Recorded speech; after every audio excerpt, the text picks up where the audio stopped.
Hello friends, welcome back to our channel. తమిళనాడులోని తిరువాన్నమలైలో కార్తీక మాస దీపోత్సవాలు అంగరంగ వైభవంగా జరుగుతున్నాయి. ఆదివారం కార్తీక పౌర్ణమి సందర్భంగా అరుణాచల గిరులు విద్యుత్ దీపాలంకరణలతో దేదీప్యమానంగా ప్రకాశించాయి. భక్తులు కాల్చిన బాణసంచా వెలుగులతో అరుణాచలం ఆలయ ప్రాకారం అరుణగిరి ఆధ్యాత్మికతతో వెల్లివిరిశాయి. రకరకాల పూలతో అందంగా అలంకరించిన వాహనాలపై అన్నామలయ్యార్, నిమ్ములై అమ్మన్లను మానవీధుల్లో ఊరేగుతూ భక్తులను అనుగ్రహిస్తున్నారు. ఈ నేపథ్యంలోనే పంచరథ రథోత్సవం అంగరంగ వైభవంగా జరిగింది. భక్తుల శివనామస్మరణతో అరుణగిరి మార్మ్రోగింది. వేలాది మంది భక్తులు గిరి ప్రదక్షిణ చేశారు. అరుణాచలంలోని కార్తీక దీపోత్సవాల్లో ప్రధాన ఘట్టం భరణి దీపం. ఈ వేడుకను ఆదివారం ఉదయం 5 గంటలకు నిర్వహించారు.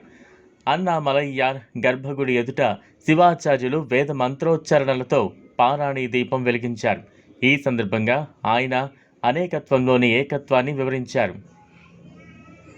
అనంతరం అరుణాచలేశ్వర ఆలయం లోపలి ప్రాకారం చుట్టూ తిరుగుతూ నిన్న ములయ్యమ్మన్తో పాటు అన్ని సన్నిధానాల్లో పారాణి దీపం వెలిగించారు. ఈ కార్యక్రమంలో భక్తులు అధిక సంఖ్యలో పాల్గొని భక్తి శ్రద్ధలతో స్వామివారి దర్శనం చేసుకున్నారు. కార్తీక దీపోత్సవాల్లో మరో అద్భుత ఘట్టం మహాదీపం. ఈ మహాదీపాన్ని ఆలయం వెనుక వైపు ఉన్న 2668 అడుగుల ఎత్తైన కొండపై కార్తీక పౌర్ణమి ఘడియల్లో ఆదివారం సాయంత్రం 6 గంటలకు వెలిగిస్తారు. భక్తులు, ఆలయ నిర్వాహకులు ఈ మహాదీపాన్ని శివనామస్మరణలతో ఊరేగింపుగా కొండపైకి తీసుకువెళ్లారు.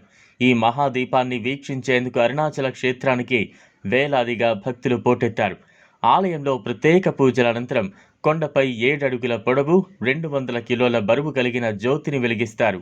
ఈ మహాదీపం కోసం భక్తుల నుంచి సేకరించిన 3500 కిలోల నెయ్యి, 1000 మీటర్ల ఖాదీ వస్త్రాన్ని ఆదివారం తెల్లవారుజామున కొండపైకి తీసుకువెళ్లారు. కార్తీక దీపోత్సవం సందర్భంగా తిరువాన్నమలై దీపాల వెలుగులతో మెరిసిపోతోంది. ఈ వీడియో మీకు నచ్చినట్లయితే లైక్ చేయండి, షేర్ చేయండి, ఛానల్ను సబ్స్క్రైబ్ చేసుకోండి. Thanks for watching.